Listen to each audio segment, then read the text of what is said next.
So this NA award is presented to William Carroll for his dedication and promotion of aviation at the Aero Aviation Museum, and as Aero on numerous local shows. For those who don't know, people explain to you what Aero actually means. So I'm not going to do that. But what I would like to say though is the Aero Aviation Museum is one unique place to go. And not only the exhibits, but also the activities that take place at this museum are just incredible. And thanks to Willie Turner. So with great pleasure, I would like to give you the NA Award, Certificate of Merit.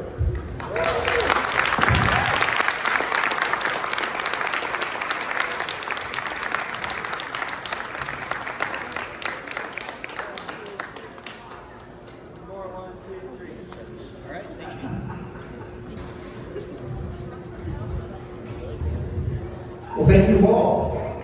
They said I could say a few words, which a lot of you know me well, that's not going to be possible. But no, thank you so much, the National Aeronautic Association and the Aero Club of Northern California for nominating me and honoring me for this award. And I have to be honest with you, when Gretchen first approached me about it, I was so honored, but I think my first question was, why me? You know, I said, really, why would you choose me for this award? There's so many great people doing so many wonderful things in aviation. And so it made me reflect on my aviation career. And that was a fun exercise to do. So I'll take you back a little bit here. I am a third generation, the program's the second, but I'm actually a third generation pilot. My grandfather was a naval aviator just after World War I. And my father was a naval aviator in World War II. He also was well known for his building and restoring antique race planes. That's 5 of his 9 airplanes that he built and restored of antique racing airplanes in the 1930s, including the GBZ there, number 4. So not to be outdone by my father, my mother decided that she was going to learn to fly, and learn to fly right here at San Carlos Airport. And she built 2 airplanes of her own. And the first one was a little flying baby that she painted shocking pink and dubbed herself the Pink Baroness. And then she upgraded and built a Mark IV Charger, a biplane, aerobatic airplane, and named it the Duchess Papillon. So she went from a Baroness to the Duchess, in a matter of butterfly. So was raised in an aviation family, and I first soloed with a whopping 2.5 hours under my belt. And I asked what I wanted to do was solo in my mom's flybaby. So I asked my instructor, I said, I'd really just like to solo in her airplane. And he said, oh, you were learning the Cub, it's about the same. Sure, I'll sign you off for that. So that's a single-seat airplane, I can check on it. And so 2.5 hours later, I did my solo, but I wasn't going to fly a pink airplane. So we painted it red like Miss Los Angeles 2 there. We called it Miss Los Angeles 2 like my dad's racer. The photo you see there was my second solo.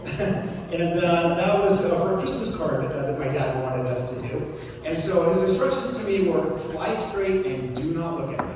So that's what I did. And so we got a pretty cool Christmas card picture. But reflecting on that, that's not enough to be deserving of an award like this. So I had to dig a little deeper into my aviation past and career. And the first sign that was in the program was, yes, I was an air boss. Now, a lot of you might be asking, what is an air boss? Well, the term came from the Navy. On an aircraft carrier, the air boss runs all the operations of the flying, both air and the deck operations of the flying. So that's the air boss. So the air show industry adopted that term for the person that runs the air show. The International Council of Air Shows certifies people to do this job, and the FAA signs off on it. And the air boss then is like the coordinator or the conductor of the event. They're responsible for the safety, the briefings, the scheduling, all the safety options that go into it, the flight times, air operations, and ground operations. So that's what an air boss does. So I did that for 18 years. And I was lucky enough to do a lot of great air shows and meet a lot of great people, including Randy and Corey right in the back there. I met Randy back when he was with the Stoli Migs. That's how far back we go, the Stoli Migs, and flying in Moffett and so forth. But I've done air shows all the way up to Whidbey Island, NES Whidbey Island, Fleet Week, San Francisco Fleet Week, Vandenberg. The picture of me on the bottom right there is at Vandenberg. And it was a cold day that day, but I like that picture because of the F-15 in there. And then even Las Vegas, the shows down there. So, and a lot of local shows. And all those 18 years, I had a sidekick with me at XO, it's called, that helped me run the air show. His name is Jimmy Lincoln, and he's here tonight. So, that's a Travis Air Force Base with the C5 buckled in on my head. But we ran a lot of really great air shows for 18 years. Air shows are an important feature of aviation. And that's why I was so glad to be a part of it. Because so many people, their first awareness of aircraft, and maybe their only, is through air shows. And they take the family out, they go watch an air show, and hopefully they're impressed and enjoy it and learn something about the aircraft and the pilots and everything. And so that's why air shows are so important. And millions of people every year go to air shows around the world. So I was glad to be a part of that for a while. The second one is, well, you're sitting there. The Hiller Aviation Museum. I've been here for 29 years, and in that 29 years, over 1 million people have walked through those front doors. And it has been an extremely rewarding career. As a matter of fact, Paul asked me when we were talking about the intro, and he's like, well, why are you doing this? Why are you still here? And I said, well, it beats getting a job. Because when you do what you love, you don't really work, right? And what I've also loved about the Hiller Aviation Museum is the creativity that the museum allows us to have. Basically, we've always carried kind of an unwritten rule: if you can think it, you can do it. So we would try things out, and if they were successful, then we keep doing them. If they weren't successful, we quit doing them. But it was in that we created things like the biggest little air show, which again, Randy and Corey have flown at. The last 2 years, our biggest little air show. We ran the largest helicopter air show in the world at one time. We get over 50 helicopters, thousands and thousands of people would come to see the Vertical Challenge helicopter air show.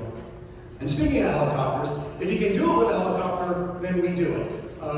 We just dropped pumpkins out of a helicopter 2 weeks ago for Halloween, and we're going to drop turkeys out of a helicopter, styrofoam turkeys. WKRP, the day before Thanksgiving. So we do everything, Santa and everything else with helicopters. But we also do some non-aviation events, because the idea is to get people in here and excited, right? And if they think it's just a dusty old hangar with airplanes in it, they're probably not going to come. So we do things like Noon Years for kids. So it's a countdown to 12 o'clock noon. We do a balloon drop, and it's a big party for kids at 12 o'clock noon. We do a airport runway run, where 1,000 people come here and get to run either a 5K, a 10K, or a 2K fun run on the runway. And those type of things are so important because that makes it a community airport, not just for the pilots, right? It's a community airport. So next time they're talking about wanting to close the place, I'm like, oh no, I love that place. I got to run on my runway. It's a fun place. But even better than that is our education programs. We have some fantastic education programs here. And I like to reflect back and maybe think, when we first did our first summer camps, there was like 40 kids. Now we do over 2,000 kids during our summer camp programs. And how many? 10,000 or more for our education programs, for school groups, field trips, outreach. And I'm going to give some more props to someone else here. We had a vice president of education who really knew his stuff, and he was a pilot, and he's now the CEO, and a lot of that is represented from John Welton, who's sitting right here with us.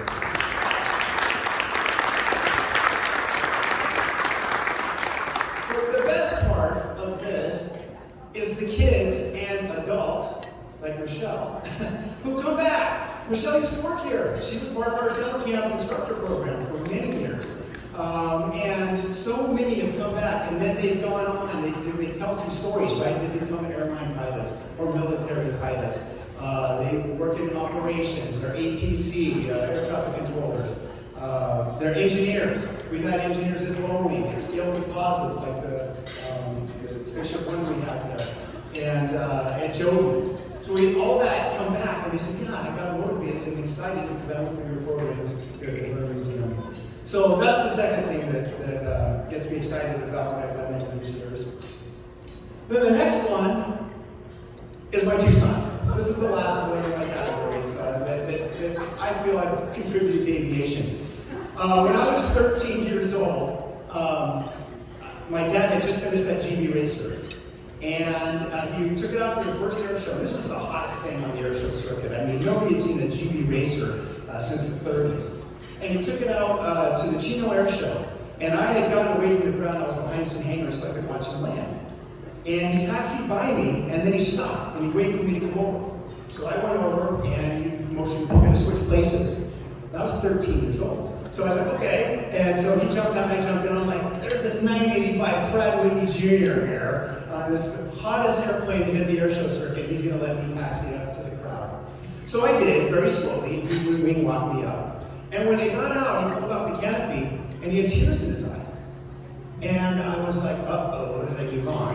Did I break this brand new airplane? And all he said was, you'll understand someday if your children decide to follow your footsteps. Well, I understand now.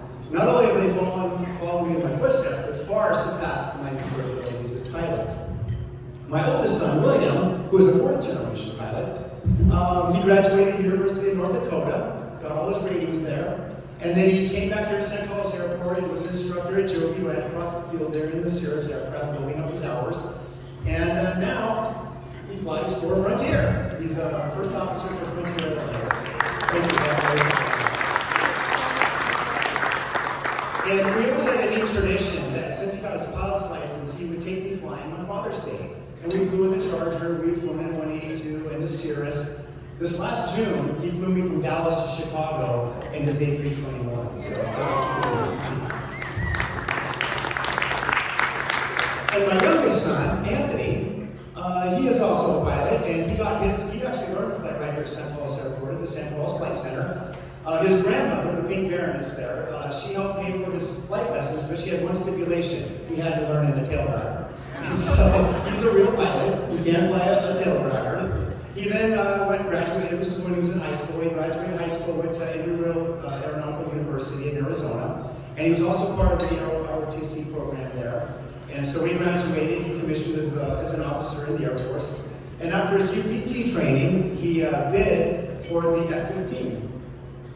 And a lot of people thought he was crazy bidding for an F-15, you know.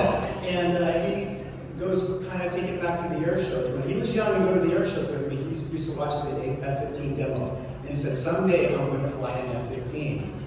And so he did. And as a matter of fact, that's him, you know, with his finger pointing up there. That's his buddy flying, actually his jet, because you know, a lot of times you don't fly your own jet. His main jet is the other jet, but that was his mini flight, the very last flight he got to fly in the F-15. They've gotten rid of F-15s in active duty, but we have an F-15 pilot that's currently flying them at Portland. Iowa Powers right here got to meet him. And he was my son's trip. So he's quite got some good stories, because my son's call sign is Trip. And so that was his mini flight. And then he lucked out and he got his next assignment, which was the F-35 stealth fighter, and he's stationed in England. And that is a picture of him flying the famous Mach Loop in Wales. So that's him flying that. So very proud that I have one son that is part of our air transportation system in this country, and the other son in the national defense of this country. And I just want to thank one last person, my wife, Aileen. For 34 years, she's never listened to So There I Was stories. Thank you.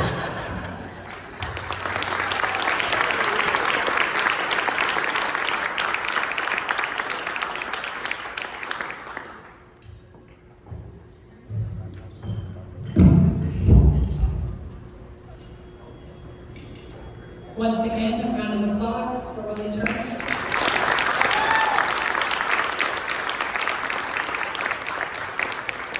All right, the silent auction is closed.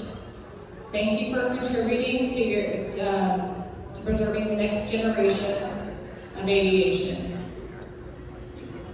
For all of you that bid on items, please go to the back. Collect your items and pay for them.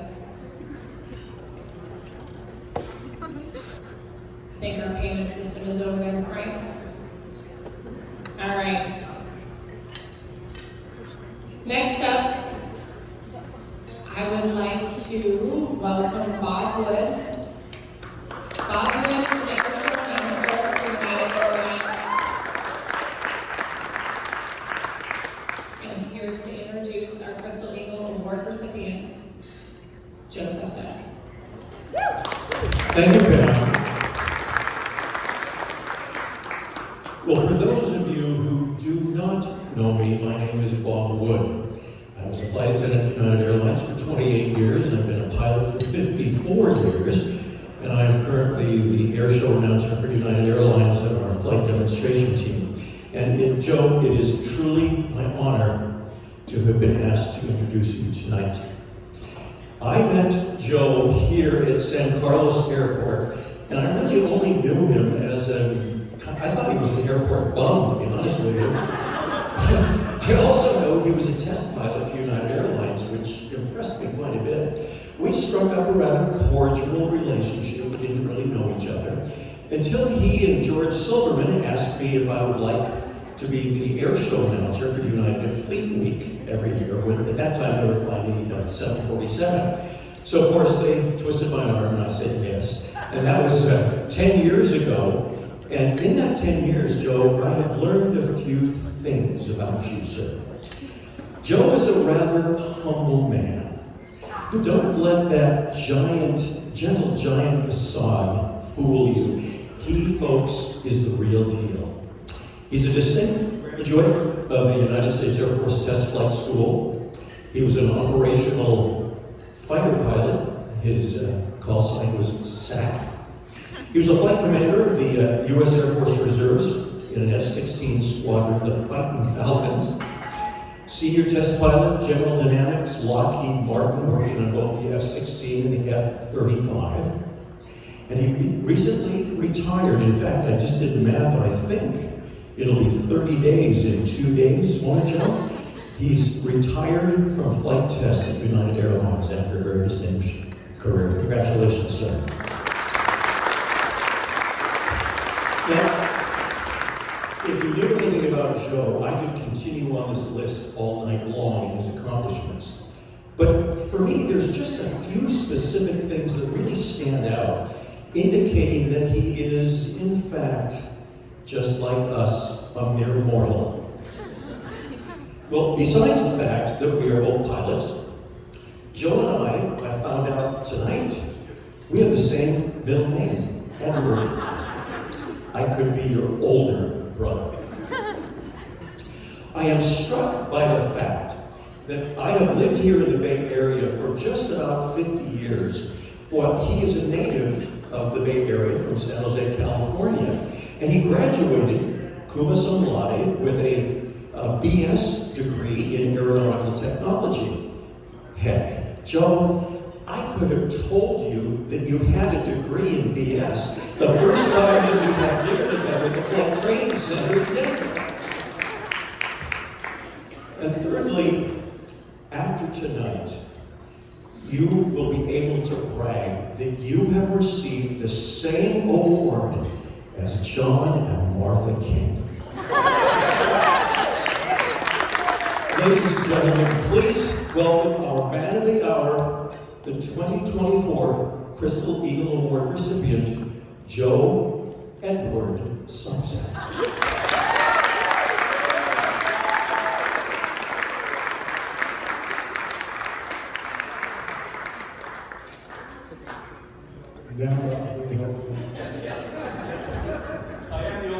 So Bob made a tactical mistake here. You never roast a guy before he gets the microphone.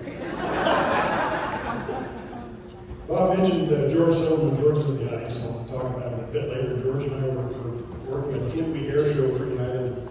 All of a sudden, one of the local EVs decided we were flying the air show. So I don't really know a lot about the air show to talk about it, since Bob brought it up. The previous announcer, Gordon Jones, was really quite the guy. He was actually memorialized here right in his room not long after his passing. And I'm a little suspicious that Bob didn't have something to do with pushing him down the stairs to get the job of United Airlines Fleet Week announcer, but we'll never know. Well, thanks thanks everybody for coming. Really, this is a humbling, this is phenomenal, very humbling. It started out, Kevin Kayer, who's over here with Kevin, said, Kevin probably knows everybody here already. Kevin is the biggest supporter I know of aviation education and mentorship. There are probably a dozen pilots in this room who are professional pilots that got there through Kevin's mentorship right here. It's an incredible service. So thanks Kevin, for all that you do, and thanks for the nomination. I really didn't feel like I was worthy of it. So Kevin, when he first asked me if he could not do what I asked him, he told me he was going to nominate me. And so I went out and you get this on the website, the list of, you see the list of previous members, and I said, Kevin, it's an honor, it's a wonderful reward, but I don't really think I belong on the same list as General James Jimmy Doolittle, the guy who won World War II. Yeah, I've done some fun things, but come on. But it turns out I actually know a number of these people, and you'll see a few of them in the presentation. A couple of them passed through there briefly. My favorite, I think, is George Cooper, because he lived in Laundry there. He was also a test pilot and a fairly accomplished guy. And it turns out I know I've met probably about 15 of the previous awardees. And then I came to the realization the purpose of this is not really to honor me, it's to further education for prospective aviation and aerospace professionals. So the first thing I'd like to do is once again acknowledge all of you who received scholarships today, and all of you who are in aviation education training programs. And if you wouldn't mind just standing up for all of us to give a chance to all the recipients, student pilots, private pilots working on additional ratings. Go ahead and stand up. So,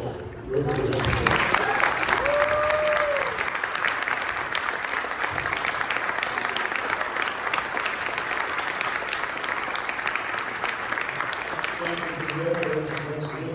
Two of the pilots that stood up, I also want to specifically recognize Daniel Anderson, the table over here, and Evan Gray, both received recently got their private pilot license. And now I'm stumbling here. I should have said the last one. So we have a couple pilots here that didn't just in the last couple of years get the private pilot license. Congratulations. Evan and I was going to talk about it, Jonas talked about Michigan. We were Willie brought up the idea. So also Willie, congratulations. So if any of you, if you're, I've met Willie probably half a dozen times over the 29 years he was here. Anything you're involved in, you get to talk to Willie. And Willie's one of these guys, the first time you meet him, you know you're like him. He's just a really great guy. And it occurred to me when we were up here that this is probably, the reason we got these awards today is probably a DEI thing. We went heavily for the follicle challenge. But anyway, congratulations. Absolutely well deserved. As Willie mentioned, his son was flying F-15s. My son-in-law John was flying F-15s now at Portland. And I want to acknowledge one of the other guests that's here, who didn't actually show up in my briefing. Dave Peterson, stand up or wave or something like that. Dave was in my briefing, not in the context. Dave Peterson retired United Airlines flight test. It was not in the context of my presentation as an F-15 pilot, but Dave flew the F-15 at Edwards when the F-15 was brand new under development. Set, and I believe still holds, some of the world time to climb records in the F-15, which I think is appropriate for an organization affiliated with the National Aeronautics Association, who does certify such records. So, Dave, thanks for coming up. Appreciate it. Good to see you again. We have a few other colleagues, few of my colleagues and former colleagues are here. John Mooney, he also showed up in our presentation. George Johnson Brimley, operations manager, who came all the way from San Diego to this with his wife Elise. Thank you very much. George Silverman sitting right over here. George is the guy who kind of got us started doing the Fleet Week Air Show.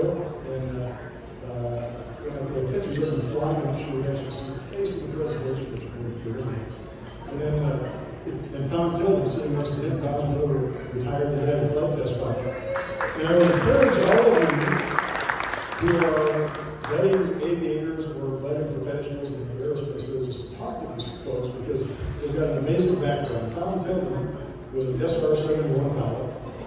United Airlines, he was our, among other things, among many other things, he was the chief pilot for the 747 fleet. He did some phenomenal things to keep that fleet flying. And Dave, of course, as I mentioned, has a stellar background. The other is George used to, one of the things we got involved with in the air show, George at one time in the Navy made sure that the F-18s were properly prepared and ready for the Blue Angels. And he worked at, was it North Island for the Navy. So we've got some incredible folks down here. Now I'm looking at my notes to make sure I didn't leave anybody out. So I was absolutely amazed. But in the program, normally you look at pictures, I look at pictures of myself and it's like, I want to burn them.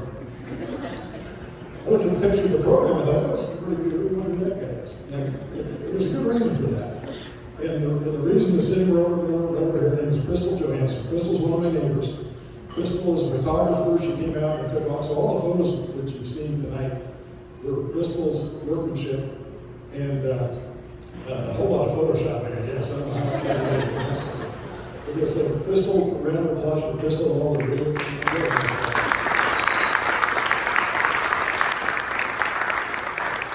Crystal came out all the way from Pine Mountain Lake with her husband, Jason Johansson.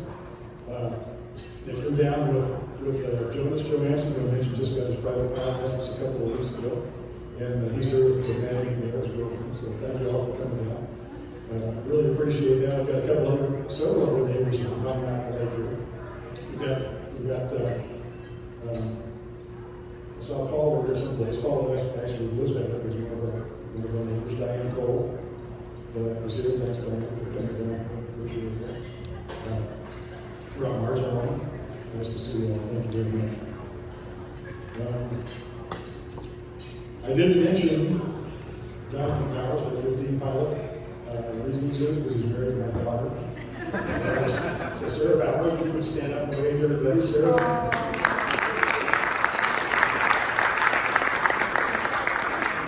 So it's another one of Kevin's mentors. And I did get her as far as solo in an airplane. And then Randall Walsh was around someplace, who's now a United 77 pilot, Randall back there, helping through private and commercial. And she's now a first officer of Southwest Airlines.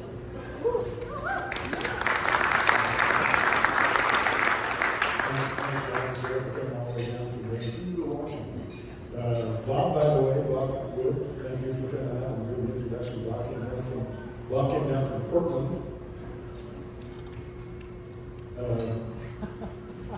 Trevor, what you waving at?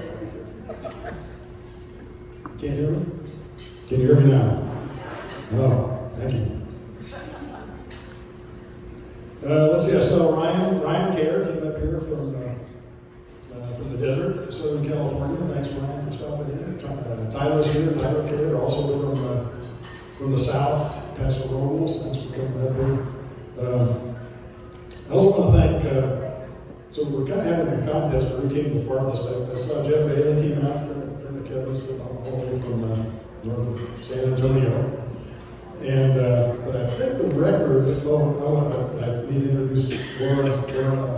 Thanks, Laura. If you're going on the web, you can look up anything you want to know about Laura to find it, CaptainLaura.com. And I encourage once again all of the prospective aviation professionals to stop and talk to Captain Laura. She's a fascinating career and is currently a Boeing 767 captain at United Airlines. And thanks for coming all the way from Southern California. But I think the record might be, we'll find out in a minute. Oh, Randy Howe came. It was nice to see you with another previous winner, like Corey Warren. So thanks for coming out here.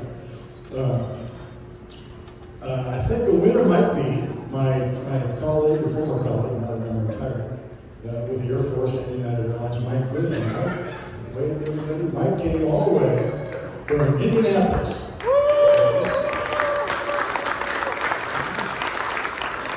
Anybody come farther than Indianapolis? Yeah, so Mike, thanks for the record. Now, I had a few people down there. I was signing some of the programs, and what the deal was is, which reminds me, Pam's program, no one really when you're in charge, no one comes up and says thank you. Pam organized this whole thing, so Pam, where are you? Thank you very much. Good job.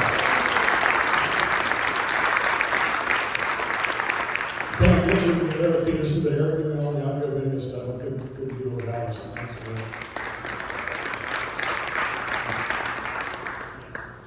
We have more. Sorry for the long introduction. I'm so touched that people have come so far for this. I've got to mention everybody's name and try to. The airport staff, of course, from San Carlos is here, Gretchen and Scott's here, and staff, so nice to have you here. But we also have the airport staff from Tuolumne County, where I live, Columbia Airport and Pine Mountain Lake Airport. So Tanya's there, her family, and her staff. And her son, another, and Tanya, all right, Tanya Lemon, silent auction. And her son is also another recent, newly minted private pilot, so congratulations. And for all you new private pilots, the rest of you already know this, but private pilot is the hardest check ride you take. It's not the highest standard, of course, it's the entry level standard. But you have to know everything. From knowing nothing, you have to know pretty much everything. So if you recently completed your private pilot course and passed your check ride, I wouldn't say it's all downhill from here, but you've done probably the most difficult part of your training that there is to do, so congratulations to all of you. All right, I probably left people off, so I apologize for that. Obi Hutchinson came out, and glad to see me out here. A lot of these people I'm mentioning are young airline pilots, so all of you down here have a great opportunity to talk to some real accomplished folks that are fairly new in the flying business. All right, so we get right to my program here. It's kind of sorry running on so long. It's like you probably saw the program as a fighter pilot, and something that's often asked of young fighter pilots is, how do you know? If you're on a date with a fighter pilot, how do you know when the date is half over? And it's pretty easy. That's when he says, okay, enough about me, now let me tell you about my airplane. So here I'm going to start telling you about the airplane. We'll see where we go from here. Thanks again all for coming to the Crystal Eagle Award Dinner. I would like to welcome our guests. I just did all that. In particular, I'd like to remind us again, we've been reminded of my colleague Randy Abraham, who we lost a few months ago. He actually was organizing a group to come here tonight.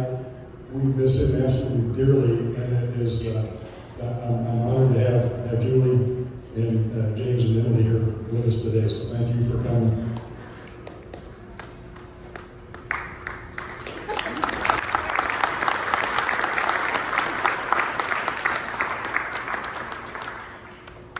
So here's what I'm going to talk about, so I don't have to ask about. That was a good briefing. Any questions? Albert. I'll keep talking. So the program isn't supposed to be me talking about me. You can read about that in other books this week. The program is, I was asked to talk about inspiring the next generation, and it's great to see that, a lot of well, for me, almost everybody's the next generation, maybe the next double generation, and try to inspire you to pursue or continue your path towards professional aviation. So I thought about how the heck am I going to do that? What do I know about inspiring people? So I looked back to when I was in high school and went to Arizona to visit my Uncle Henry. We called him the Old Soldier. He was a World War II fighter pilot, P-51s and P-47s. And he was a very, very charismatic kind of guy, a really fun guy to be around. He took me flying in a Cessna Cardo, and keep in mind I was about 15 years old, I was in high school. And that pretty much lit the fuse. I never looked back when I started doing that. One of the things that inspired me about Uncle Henry was I'd sit there with my cousin in his living room when I was visiting in Scottsdale, Arizona. I was at school at Arizona State. A little bit later, but this was in high school. I sat down and found his logbook from World War II, and he was flying mostly P-47s. And we flip through the logbook and find some entry that was some curious looking entry, like strafing the church bell. So we go, oh, Henry, what's this about? Oh yeah, I was down in New Guinea, we had a few extra rounds left and we strafed the church bells downtown. We're flying down Main Street inverted at 10 feet or something like that. And so we had more stories than you think of. And so I thought, well, that inspired me, maybe it would inspire you. I could pull out my logbook, go through that and tell you some of the stories that that I was able to come up with along the way. So my journey kind of started with the Civil Air Patrols. There's a Civil Air Patrol squadron right here in San Carlos. I think all of you are kind of beyond the Civil Air Patrols, age 12 to 18, so it's really for junior high and high school. But for those of you who have junior high and high school kids or grandkids, I want to encourage them to come out and participate with the Civil Air Patrols and auxiliary of the U.S. Air Force. You learn a little bit about aviation. May or may not learn a lot about airplanes, but it's a start. And it brings up now my dad is much more literary or cerebral type quotes. I'm quoting a guy named Woody Allen, who, for those of you that are more than about 50 years old, he was kind of a weird guy. He was a comedian, an actor, and a filmmaker. I think he married his wife's daughter, his ex-wife's daughter, or something like that. 35 years younger he was. But he's the quote, 90% of life is just showing up, is attributed to him. Now, when I was raising the kids, I sort of modified that or simplified it a little bit. And I just said, everything counts. So whether it's coming to the dinner tonight, or joining the Civil Air Patrol, or any opportunity that may arise, and from hearing the stories of the scholarship recipients, you already will heed this advice. The opportunity arises, seize the opportunity, because if you let it pass, if you let it pass you by, you may never have that chance again. So the first entry, or one of the first entries in my logbook was actually this particular airplane. It was at San Jose Municipal Airport. A lot of you may now know the San Jose International Airport. My first in the logbook entry was May 15th, 1970, my first solo. And I remember my instructor, Bill Osborne, got out of the airplane at the end of the runway on 3-2 right, said, okay, we'll go fly 3 hours and come on back. I thought that was great. I kind of never lived down the comment. Apparently, I don't remember making the comment. Apparently, I made the comment when I got back. I said, hey, Bill, no, I don't need you anymore. I think that was quite the case. I was born at a very young age. Anyway, yes, I did it.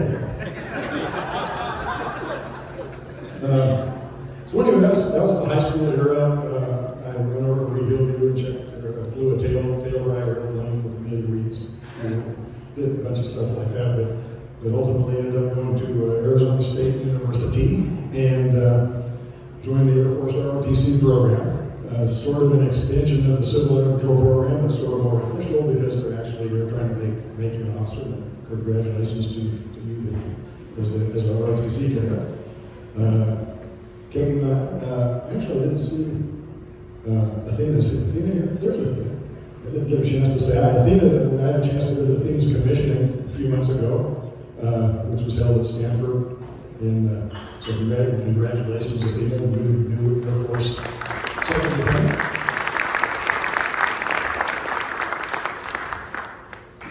So one of the things they tell you when you go into ROTC, you maybe heard this, it's like, we're not really training you to be a pilot, we're training you to be an officer. Hence the name, Reserve Officer Training Corps. So you learn about things like marching, and we did get a chance during summer camp. We set up to be at Dyess Air Force Base and see when we sit in the back and ride around. My next question always is, okay, we're telling you to be an officer, where's the airplanes? And eventually we did find out where they were. And in my case, the airplanes were at Williams Air Force Base, which is now, I think, the Williams Gateway Airport, just to the southeast of Phoenix. And undergraduate pilot training, which for those of you going to undergraduate pilot training now, the courses are run somewhat differently, but you still learn to fly the Air Force, right? So you get to undergraduate pilot training, and it's kind of like, okay, where are the airplanes? Well, okay, you'll get there, but not so fast. Before we teach you how to get in the airplane and fly it, we're going to teach you how to get out of the airplane. So they have a fairly extensive course where they jump off of towers and put you in this little ejection seat trainer, which is actually a heck of a lot of fun. Sort of an e-ticket ride from Disneyland that doesn't cost anything other than 10 years of your life. So they teach you how to get out of the airplane, they teach you how to land with a parachute under you. A lot of fun. And finally, after going through all the preliminaries, you get a chance to go and actually fly in our case, it was a jet, the T-37 Tweet. The Air Force now uses the T-6, is that right? T-6 text and tube trainer. And at the time it was the T-37, a little twin-engine, really noisy little jet. It's a little faster than the Cessna 172. Not very much. But it was, looking back on it, I think it was actually probably more of a favorite of mine in pilot training than the T-38. Not that the airplane was necessarily more fun to fly or anything, but it was such a big leap from what I'd been doing before to get in a jet and actually get a chance to fly a jet airplane.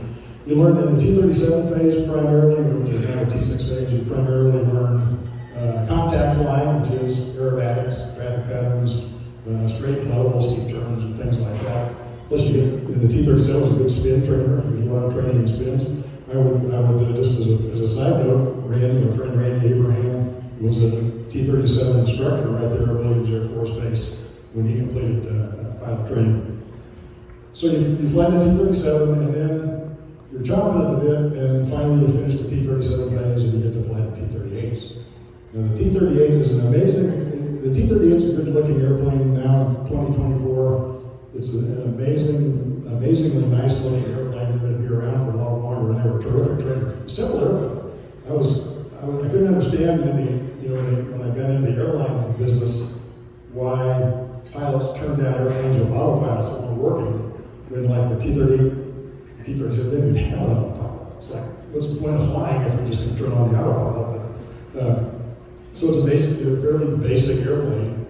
It was built when the Century Series fighters were coming along and they thought pilots needed to learn how to fly supersonic jets. It's considered supersonic. It goes about Mach 1.2, which is probably more transonic than supersonic. And they've since kind of figured out there's really not much training value of an airplane that goes Mach 1.2 because with modern fighters like F-15s, F-16s, F-35s, F-22s, there's hardly anything different except a phone call you get after you go supersonic, making too much noise.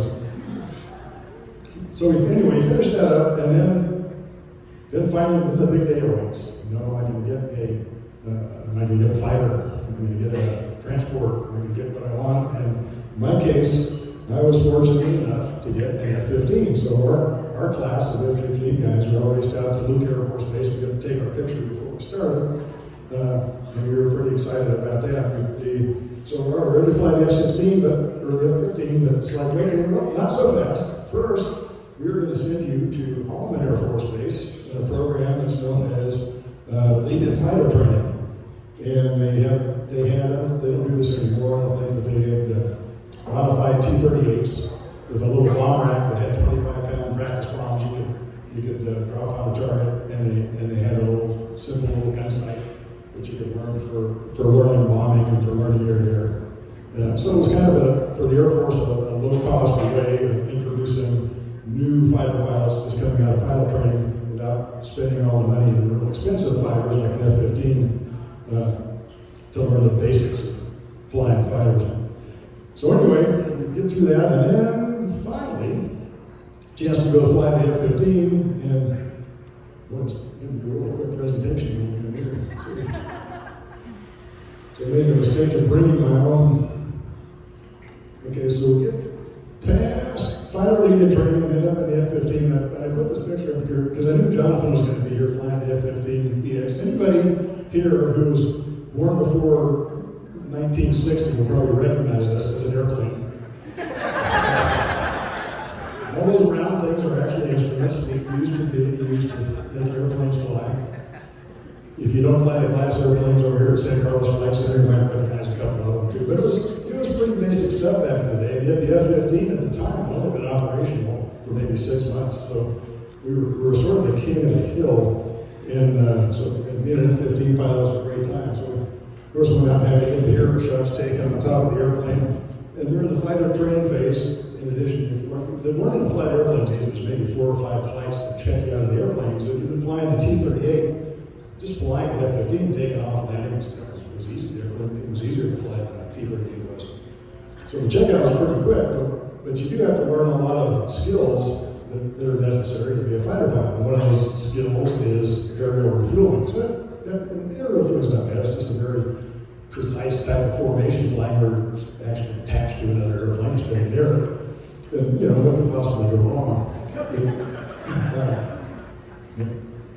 Fortunately for me, nothing ever really did go wrong. We sit pretty close to the boom that comes off of the tanker. In the case of the F-15, it's just over your left shoulder. In the case of the F-16, right up there behind you. But you get pretty close to the thing, and you do rely a lot on the tanker crew to do their job right. Let's see. This was the alert hangar we had. That wasn't alert hangar. Yeah, it was an alert hangar, Bitburg. We had, and John sets air defense alert. We set air defense alert. Bitburg was our mission, all air to air. The NATO standard was to be airborne 5 minutes after the call comes to the base. And it typically took about 4 minutes. It really wasn't all that difficult, but it was really interesting if it happened at, say, 2 or 3 in the morning and you're in a dead sleep, and then 3 minutes later you find yourself going down the runway and still not quite totally awake yet. But we managed to do it. We staved off bad guys and kept Western Europe free for all those years. The airplanes at Bitburg were put in revetments they called Tab V. I have no idea why they call them Tab V, but they were basically steel and concrete buildings designed to take relatively close hits from bombs that came into the base. The F-15 was the previous airplanes that had Bitburg were the F-4. The F-15 had a little bit bigger wingspan and the wingtip set up a little higher. So the wings got within a foot of the sides of the building, so they had to modify. You can't really see too well the picture, but they had to modify the run into the hangar with guides for the main landing gear, so they wouldn't hit the wingtips going into the hangar. The one thing they hadn't considered was happened to my guy who became my flight commander, is that the doors were not all the way closed when you taxed the yacht. You still had the wingtip.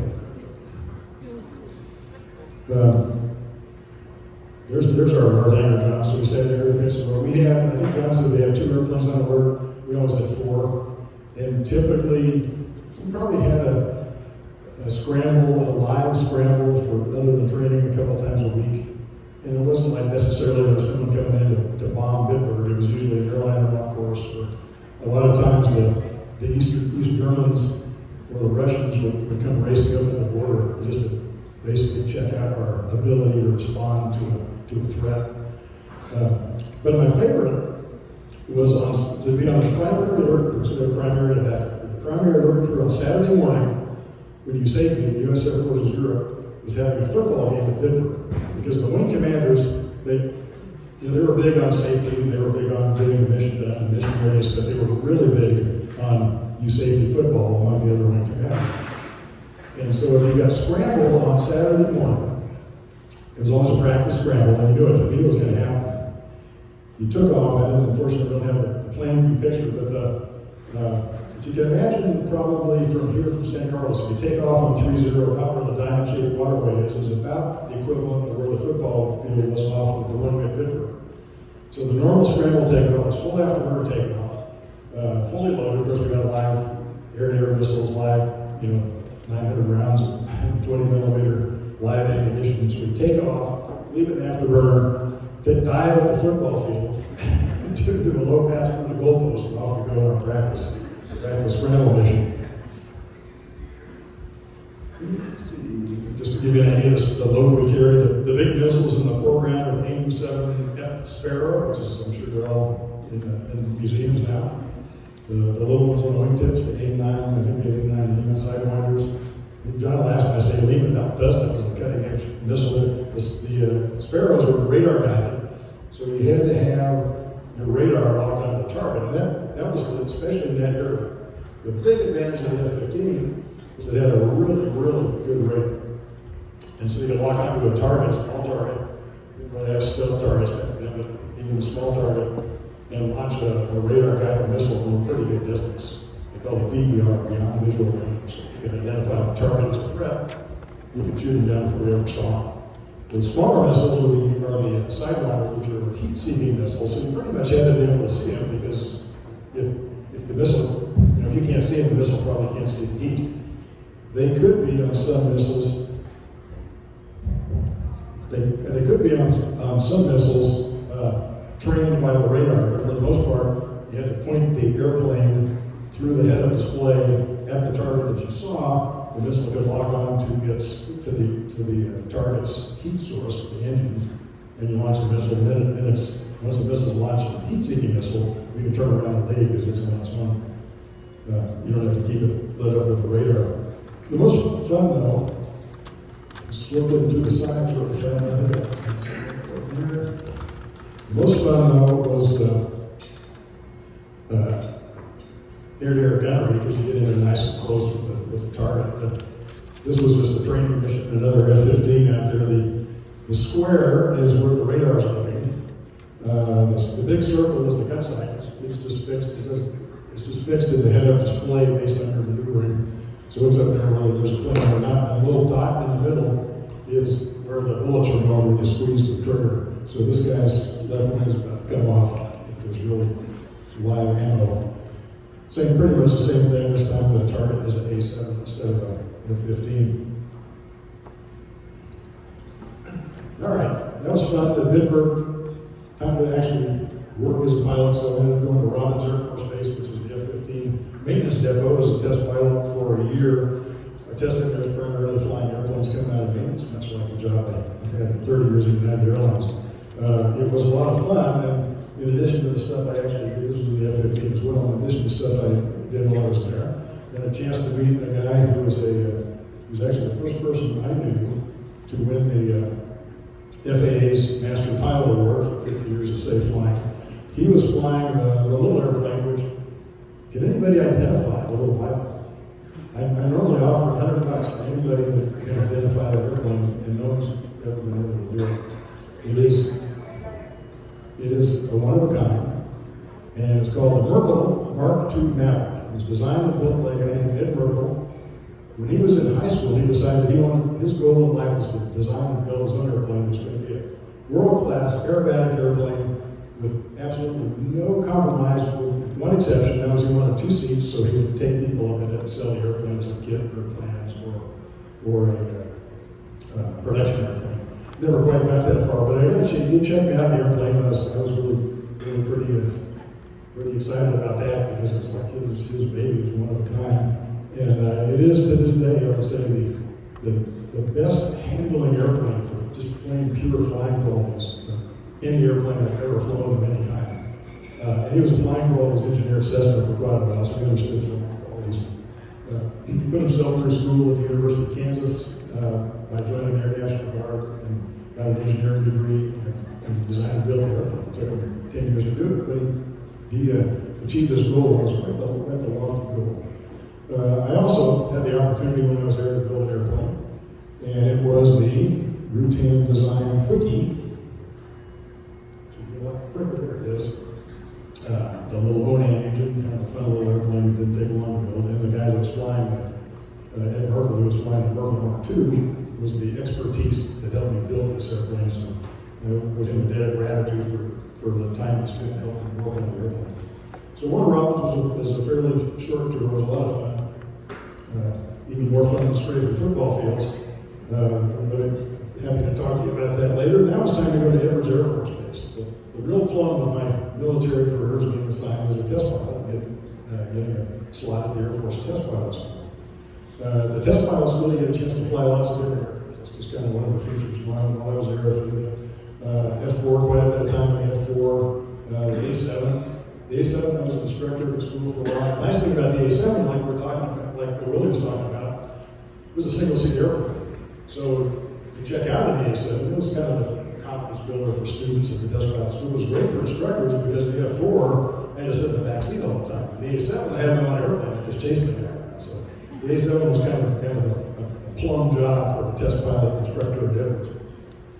And we did some test programs with them too. They did a lot of work with the T-38. and later on in the test pilot school, the F-16. While I was there, I got a chance to get to know this guy, who happens to be the 1984 winner of the Bristol Eagle Award. You don't recognize him. His name is General Chuck Yeager, first person, October 14, 1947. In his logbook, the first time ever to exceed the speed of sound in the Bell X-1. And a pretty colorful character. So this picture was taken, also a picture out of my logbook from 1995. The very last day that Edwards Air Force Base had F-4s, and they were being replaced the next day by F-16. So this was General Yeager's last flight in the F-4, and my last flight in the F-4.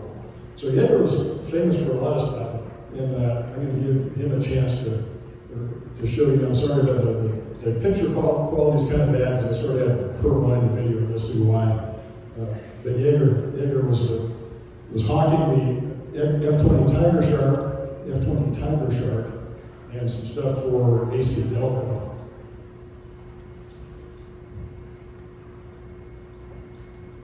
Should be sound on this one there. Back it up.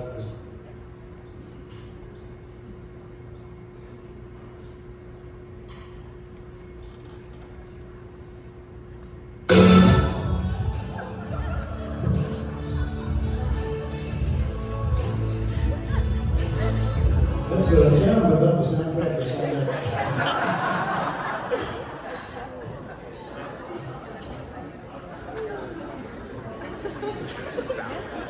Is this a sell hearing aids and they get that?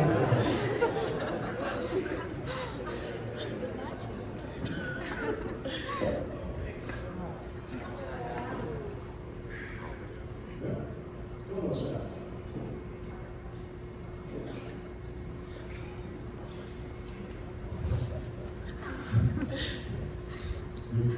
We pre-flighted this earlier science.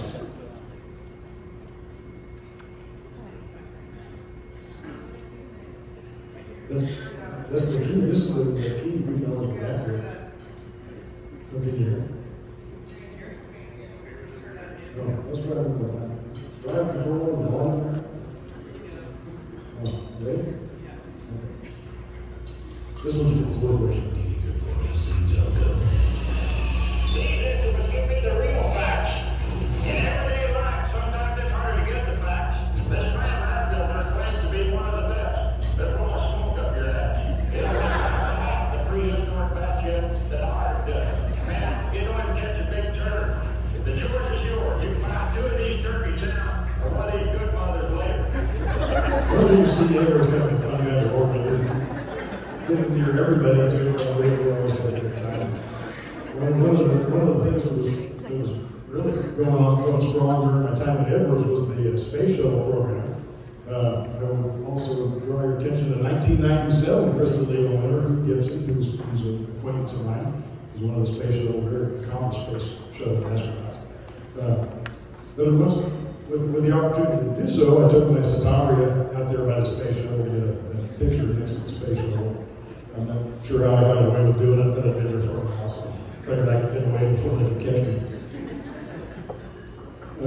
One of the really fun parts and interesting parts of the test pilot school curriculum is called the qual phase, which is qualitative evaluation. So the object is so a test pilot, in essence, the test pilot's job is to observe and report.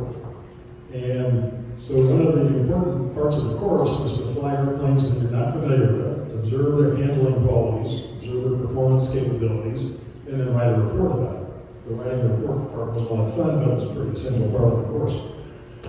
So I had a chance to bid a number of airplanes. I just picked a few of them out of my logbook here that I thought might be interesting to talk about. This is the F-104 Starfighter. It was one of in the middle of the Century Series fighters. The really interesting part about that was the guy that I flew the flight with. This guy's name is Bill Dana. Bill was one of the NASA test pilots. He was a civilian test pilot for NASA. And he was one of the original X-15 pilots who flew the X-15 at Edwards to Mach 6 plus.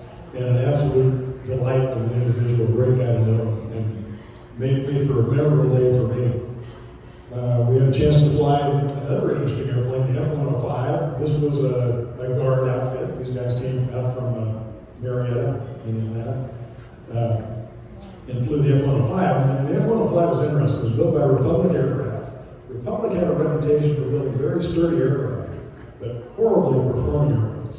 So the kind of the joke about Republic airplanes and the F-105 in particular was they built them to meet the 50-foot obstacle criteria by going through it. And if you flew the thing, you could understand why it averaged on a 15,000-foot runway, you know it's going to be long enough for it. But the other thing I remember about the F-105, which you can kind of see it's big. You can see, believe it or not, you can see almost the whole wing in that picture. There's not much wing to it. And the airplane is big. I think there's some guys standing there that gives you an idea of the scale of the airplane. It's really more of a bomber than a fighter. But the flap speed for the first increment of flaps, went from flaps up to 10% or whatever the first increment was 410 knots. Most airplanes wouldn't go that fast. And you kind of laugh at that when you fly the airplane and you start to turn at, about 390 with no flaps, and you go, it's buffeting, you go, yeah, now I see why they wanted to put the flaps down at 400 knots. Another one of them, we're just working our way up the Century Series, the F-104, 105, this is the F-106, built by General Dynamics. It was an interceptor airplane, predecessor. I don't know, Portland probably had it at one time. They were pretty much standard in air defense units in probably the 60s, 70s. And this big thing was to be able to get a big Delta Wing airplane. Its performance wasn't all that great, but it had nice air-to-air systems, infrared systems in particular. You could track and lock onto a heat source with the infrared sensors and launch an infrared missile. And then, so all those were interesting. Yet another unusual airplane that I had a chance to fly, I call it an airplane. It wasn't really an airplane. It was named Goodyear Blimp. The Goodyear Blimp was unique for a heavier than air pilot to fly in it. The memory that comes to mind is it was in Long Beach, coming down to the golf course next to where they parked the blimp at about a 45-degree dive angle. And your mind is telling you 45-degree dives are going to be going Mach 1 by the time you get to the ground. You're still lighter than air. It doesn't matter where you're pointing. You're just not picking up any speed. It was a lot of fun with Benny and Corky Ballinger through the thing. This was one of the things I thought I had the slide. I don't think I do of the cockpit. And the thing I remember about that is there's no attitude indicator. Well, it turns out it doesn't really matter because the thing just hangs from the big balloon, and you don't really have control over your attitudes. You're just going to hang there and be at the bottom of it no matter what. They also don't spend very much time looking outside. They got beautiful. It's beautiful. You've got wonderful windows, but it's like they're not going to be able to evade anybody anyway. If someone doesn't see them, they're really paying much attention. I remember they had this guy, the pilot was really kind of a character. He sat there pulling all these knobs and stuff, and they just got all these different pockets that the air has to go in and stuff like that. So I'm kind of looking at him and he says, Corky, what exactly are you doing? He said, "Oh, nothing really. It's just to impress the people who think I'm flying." I think there might have been more to it than that. So at the test pilot school, another one of the projects that we worked on was called Soar Eagle. The idea was to break the absolute altitude record in a glider. They wanted a all-military team to do it, and I was in the reservist there at the time. They needed someone who could fly a tail-wheel plane, and I've been flying the Pawnee for the flight school at Tehachapi. So I ran over and I heard them talking about it today. I can go check out in the Pawnee, and I can be up and ready to go in no time. Their next best candidate was an active duty guy with no tail wheel time, so we had to go get 50 hours flying around in their super gun before they could get on insurance. And so before they had time to really think about it, I raced up to Tehachapi, got recalled in the Pawnee, and spent a lot of my Air Force Reserve AFTPs, IDTs, and active duty days just flying gliders and taking people flying.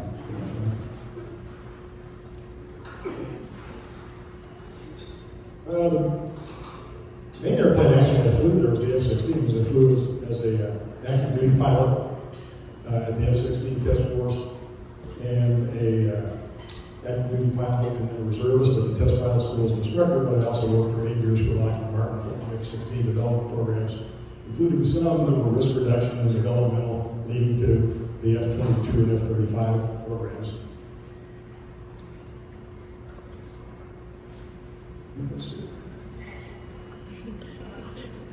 It's getting close to Christmas, so I thought I'd throw this one in here. I was the designated elf.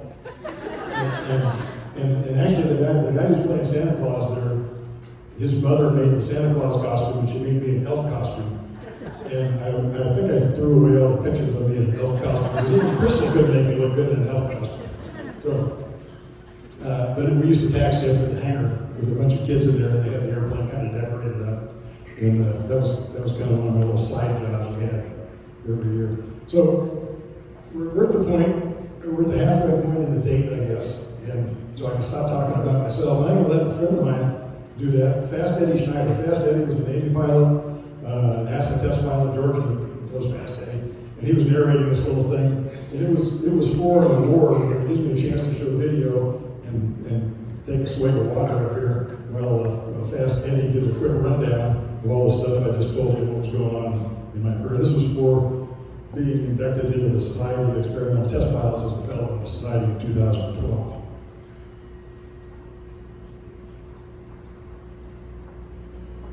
Should be sound there.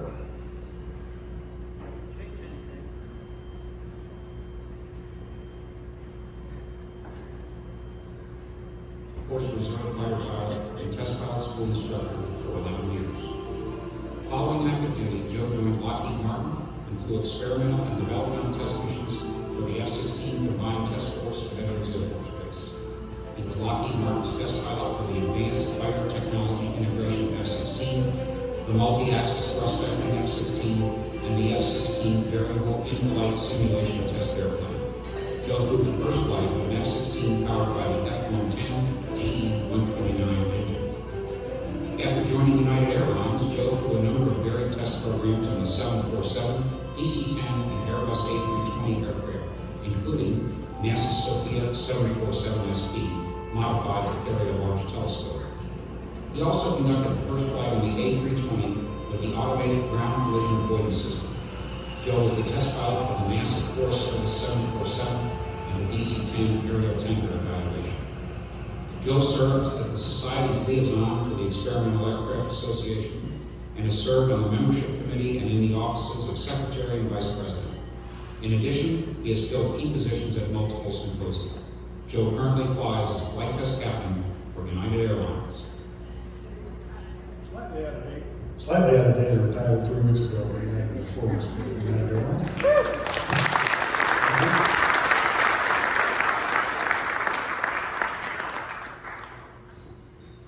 So the United Airlines is actually now the bulk of my flying career. I was there for over 30 years. Mr. Tom Chagrin, because I have status over him as a standby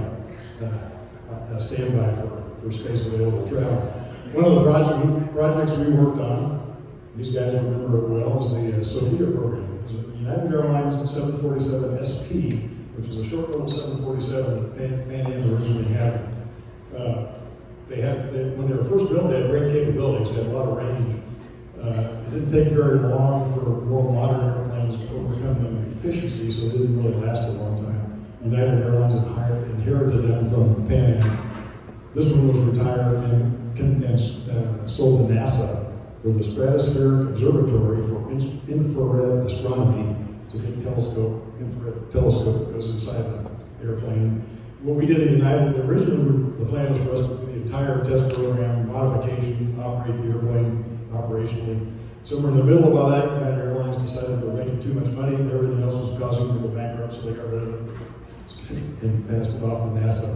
But we did some of the risk reduction and performance and flying qualities testing, baseline testing, so once they modified the airplane, that big hole in the side, they had something to compare it to make sure that modification wasn't having too much adverse effects on the airplane and its performance. This slide also reminded me of my first flight at United Airlines, which is unusual. I was in the flight test department, so unlike Trevor and Randall and Laura and all the other United pilots, Randy was a United pilot, I wasn't on the line stewardess. We were salaried employees in flight test. And my very first flight at United was as a captain on a 747 SP. Kind of an interesting way to start your flying career in an airline. We did a couple other things. One of the sort of you know, if you're into, some people ask, why do we do test flights after maintenance? You know, they can check a lot of stuff on the ground. Well, I just got a couple examples here. There are lots of them. This was our colleague Jim Jones, still flying. Whipped out the smoke goggles and oxygen mask, and the thing with the giant letters on it that says remove, you know, please remove this before installing the thing. Just clear as day right out of this. Those are the kind of things we find when we fly these airplanes coming out of heavy maintenance. This one happened, Eric's desperate to keep this briefing over. When we get back to it, that picture was something that happened just a few months ago on an acceptance flight. Part of our job is to do acceptance flights on new airplanes at the manufacturers. Those were the Boeing 737 MAX. One of the checks we do is called RTO, rejected takeoff. It puts the brake system through its maximum performance and to stop the airplane in a minimum amount of time. It's a crucial system because if you have an engine failure at a critical point on the takeoff, like right at V1 for those of you who are multi-engine pilots, you need all that to get you stopped before the end of the runway. Well, this one, it's a little hard to see in the picture, but it locked up one of the wheels and blew the tire. The comment that was interesting, and it kind of shows some of the difference in mentality, whether you're the customer or the manufacturer, is the pilot. So at this point, Boeing still owns the airplane, so we're just going to pick it up, check it out, decide if we're going to buy it, if they're going to fix it. So his comment was, yeah, this is why we really don't like to do the RTO on customer flights.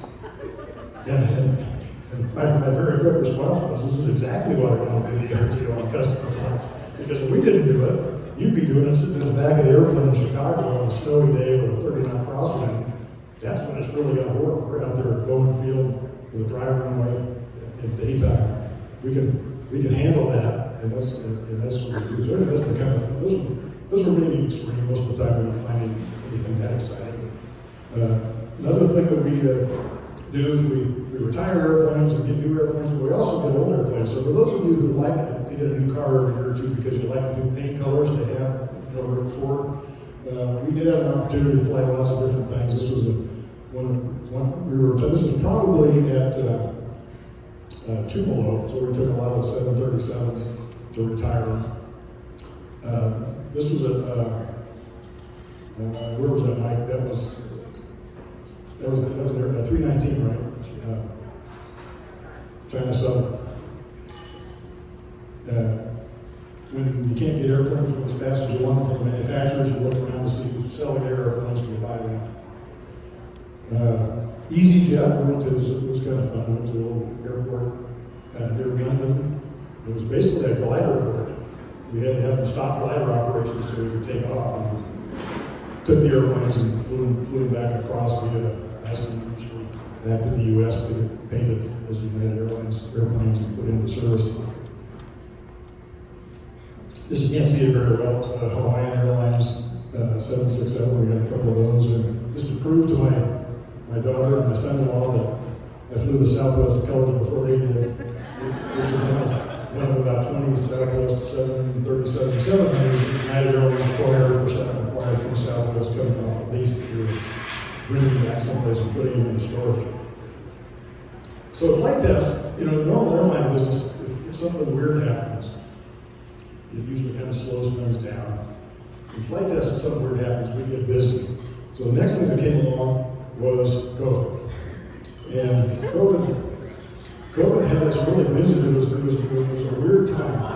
I promised John, my former colleague, John Maloney, that I was going to feature him in this thing. This is the arrival hall at Hong Kong International Airport on a busy weekday, right after COVID. And I remember because it wasn't this trip, but the previous trip I was there the day that Hong Kong sealed up the borders because of COVID.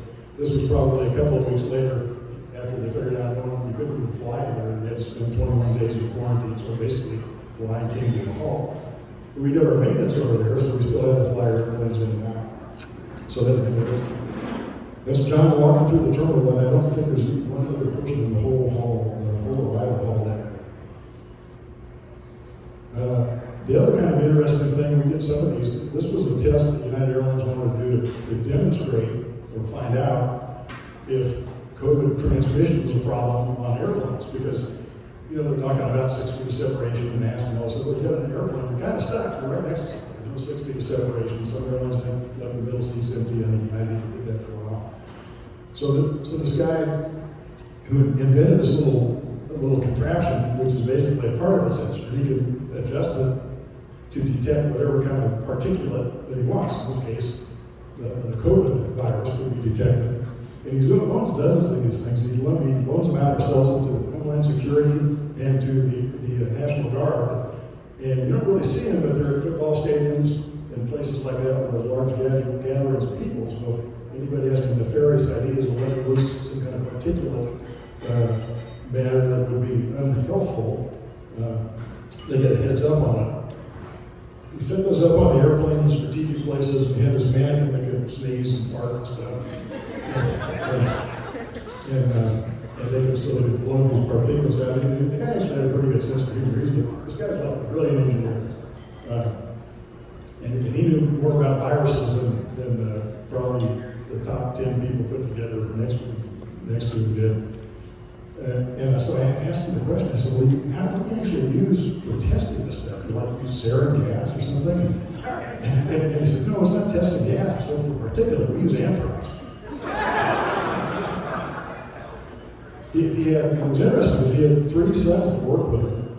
I think one of them kicked off the project because he was kind of in the list of instructions. But his sons were also engineers, and it was an amazing, interesting project. We did ground testing and flight testing, all kinds of stuff. Ultimately, what the conclusion was is that because of the way airflow was in the airplanes, it really wasn't too much of a risk of transmitting COVID. We did, whenever we went someplace, we had the Ghostbusters come in and spray down the airplane, make sure we didn't bring in any bad stuff. And one of the really fun things that we alluded to before that we did United Airlines flight testing started back, I think it was either 2007 or 2009, George, in our 2007, 2008, I was close, and Joe Kolchak was our senior vice president for maintenance and engineering. He spent a lot of his time in San Francisco, and he flew with us, sometimes a former Marine pilot. And being a senior vice president, he had a fair amount of influence. I think it was Alaska Airlines, which wanted to fly the week air show in 737, and Kolchak said, 737, we're the hometown airline, and we're going to do it in 747. So we jumped into 747. George and I did the first one, and up until just a few years ago, I was still doing that. I did end up handing it off to Randy, who did a great job, and we have a continuing team that flies it now in 777-300ER. I think I remember this flight, George. We had Ali Belshi and John King from CNN wrote over the drawing board trying to explain why we're so close to the Golden Gate Bridge. Funny they never called us. I guess they don't fax. They didn't. We had a good story. The video alluded to the project of the very large aircraft tankers. This was the 747 tanker dropping its load. This really had nothing to do with United Airlines, except for a friend of mine from NASA knew that I was qualified in the 747 and the DC-10. So I worked with NASA on this project. It was really a simulated project when we fly. It was really interesting. I learned a lot about aerial fighter fighting. And it's a little tough to see from these pictures, but those things can move a lot of aerial fighter fighting fluid or water. I remember sitting on the ramp at Victorville when they were doing a demonstration with the DC-10. They were probably half a mile away from the tanker. And enough water hit, this was like a half mile away, not under, but a half mile away. And enough water from the DC-10 hit the windshield of the airplane we're getting ready to fly that we needed to turn on the windshield wipers to taxi the airplane. So they're pretty impressive. All right, I promised Dave I was going to feature him. This next little clip is really just an idea, it gives you an idea of some of the other stuff we did, which involves aerial photography. Something was taught in the test pilot school and something we did at United. Dave was the captain on this flight, so I had his picture up there. I was in the right seat. We did it in the 747. This was in 2012. We did one the year prior in the 777, which you'll see in a second here. The other part about this that's interesting is the pilot of the photo chase airplane was a guy named Clay Lacey, who by a weird chance happens to be my next door neighbor when he's up in Pine Mountain Lake. And he was the 2003 Crystal Eagle Award winner. At the end or maybe between them, I have a picture of Clay flying his Learjet.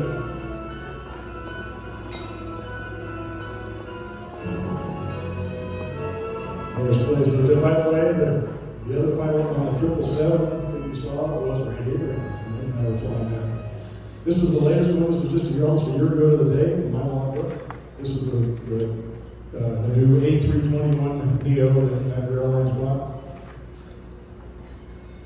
This was done, the photography here was done by a guy named Kevin LaRosa. We do not know his name, but Kevin LaRosa is the pilot who did the aerial photography for Top Gun Maverick.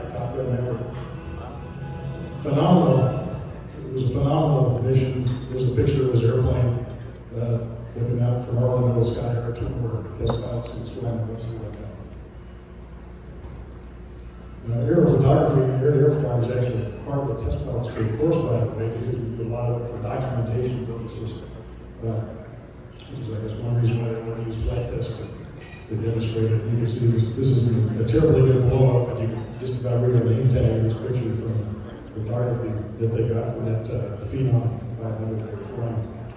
All right, back to my agenda. We're up to your journey.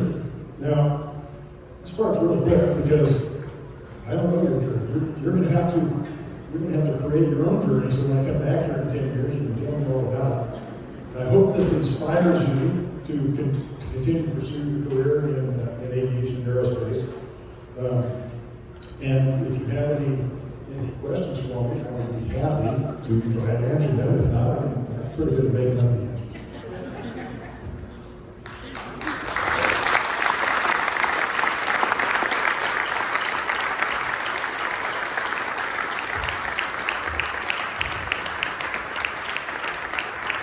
Joe, I have a question for you. Yes, sir. What was it like flying that big tanker and dropping all that water? What did that do to your flying? It was less of a deal than you think. You're basically reducing your gross weight, so your performance is only getting better.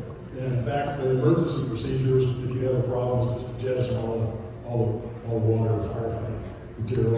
And there's some change. They designed the system so the center of gravity doesn't change very much. So you may get a little bit of a pitch up or down. It's all surprisingly easy to control. The reason we were doing that test is that CAL FIRE had been using the tankers, the big tankers, and they had a DC-10 clip the top of a tree. The federal government, the U.S. Forest Service, had not, and so that's the reason why they asked NASA to run this little program to determine whether it really was something that could be done safely.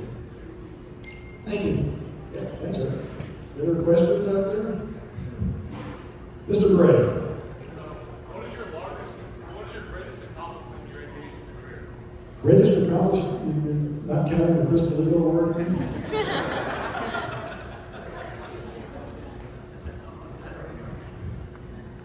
You don't got to think about that. It's a lot of the little things. I got to say, one of the really great accomplishments, the memorable accomplishments, is soloing Sarah, my daughter.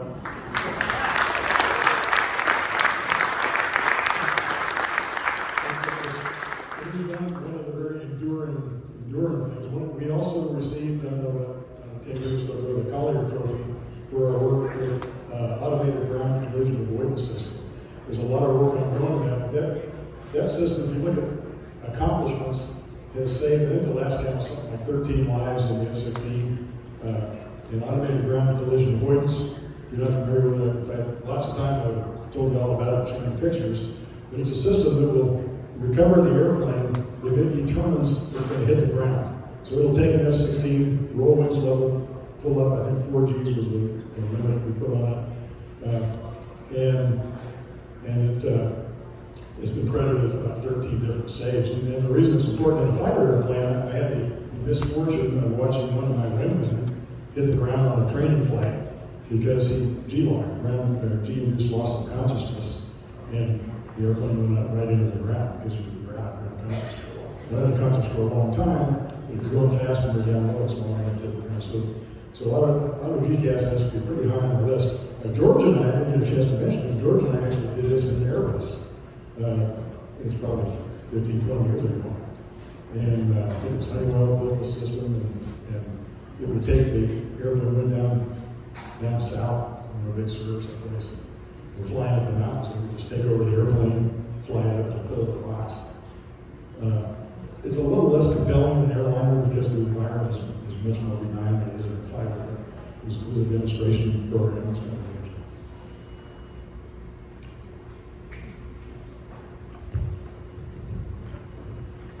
I got a question. Yep, question. Since you've done all these airplanes and it's exceptional, maybe you can answer this question. What is better, Boeing or Airbus? Whichever one they give me to fly. I was always a skeptic. I flew the Boeing airplanes for so many years before not a lot of years, but a few years before I flew the Airbus. And the Airbus is just different, only different. Airbus has some features that Boeing doesn't have, and Boeing's a very basic airplane. Fly Cessna 172, right? Cessna 172, Boeing's a big Cessna 172. Well, there's pluses and minuses to that. Most of the minuses are spelled MCAS. The pluses, of course, are simplicity in training. I didn't bring a picture, but pictures like a wheel well inside a 737. It looks like a nuclear power plant. It's incredibly complex, which means extra weight, extra complexity, and the Airbus is only a little bit more modern, but the Airbus came along at the right time and designed common flight deck architecture. So whether you're flying an Airbus A319, 320, A380, or A350, they all look pretty familiar, pretty much work the same way.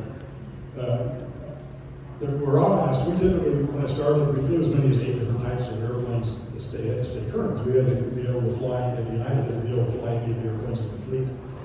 And we're often asked the question, how do you do that? Because you take line pilots,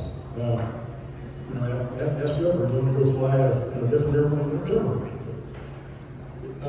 The airplanes are complex, and my answer always was the Airbus actually was not that difficult to fly as a different airplane because it was so much different from the Boeing airplanes that it was really easy to recognize the differences. Where the difference between flying a 737 and a 757 could really trip you out because of the subtle differences that are not really quite so obvious. So you have to pick, wherever you can buy the cheapest ticket. They're all pretty good. I could spend hours talking about the 737. There were mistakes were made. It wasn't just Boeing, it was the FAA, it was training departments, it was maintenance departments. Pretty much everybody had a hand in that. Boeing sort of is the big target, but it's hardly unique to their faults. For those of you that are into aviation safety, we have the Swiss cheese model. So the Swiss cheese model says that all the holes in the cheese line up. That's when there's an accident.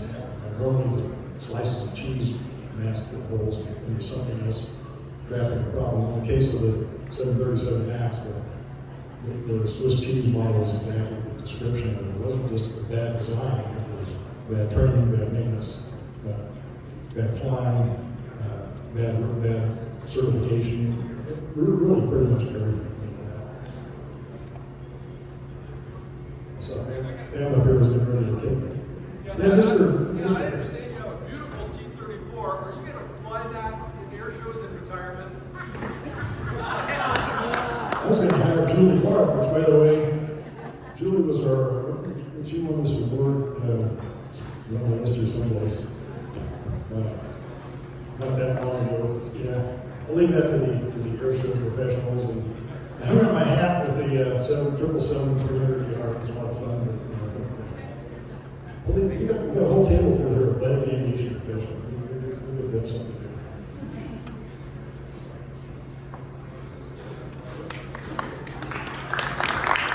Round of applause for Joseph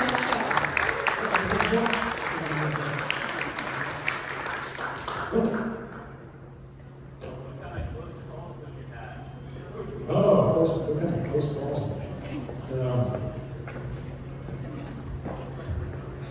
I guess in a way I've been pretty fortunate because I haven't had, too many real horrible kind of bad close calls. I did have to land an F-16 once with the engine that counter wasn't working. The nice thing is, I was over at Edwards Air Force Base, they got a 15,000-foot runway, so it's not always too hard. Never had one catch on fire. There's something that really scares you as a pilot. If something catches on fire, we haven't never had anything catch on fire. It's not in the air. A couple times on the ground. The ground and stuff, get it out. So that never had to bail out. It was nice. My logbook, whenever it lands, it was another takeoff. So I'm happy about that.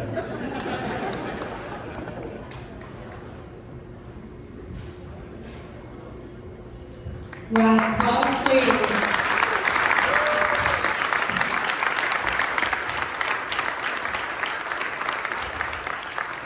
Pilots like Joe are a rare breed. And because they are so few and far between, they are celebrated for their achievements. Tonight we are going to add to his collection the coolest aviation award, the Crystal Eagle from the Aero Club of Northern California. Before you see it and are lost in its wonder and beauty, let me tell you a little bit about it. Crystal Eagle is designed and handcrafted in Italy. The Eagle itself is mounted on a California redwood base, sourced from one of our own Professor Leonard's redwood homes. Combining the Crystal Eagle and the redwood base represents the power, strength, and grace of a soaring American eagle with the unusual durability and stability of the largest trees in the world. Ladies and gentlemen, please it gives me great pleasure to award the 2024 Crystal Eagle Award to Joe.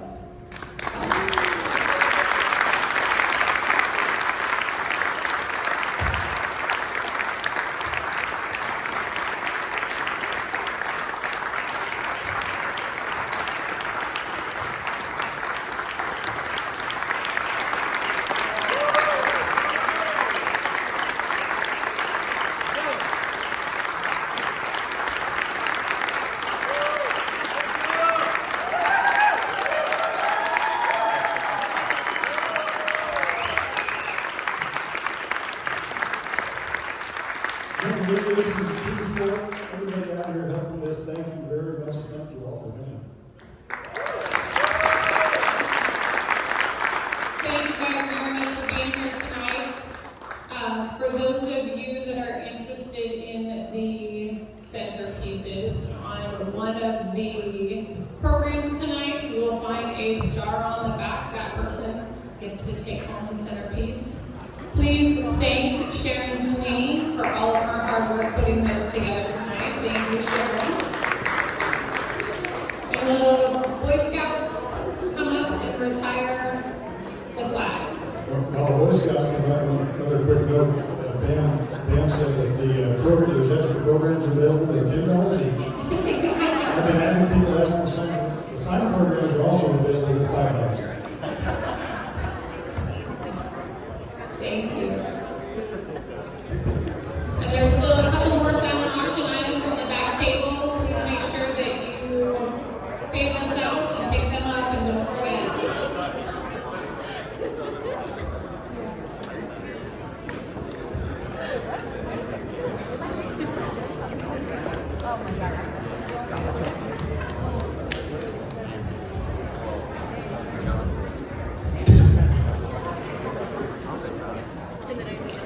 Color guard, attention. Audience, please rise. Color guard, march. Bugler sound off.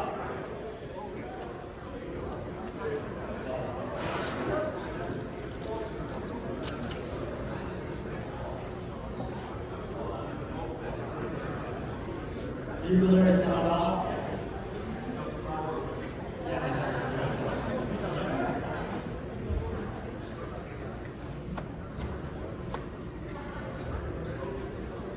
Color guard, march.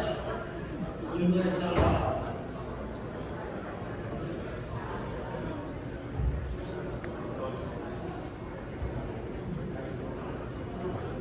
Color guard, march.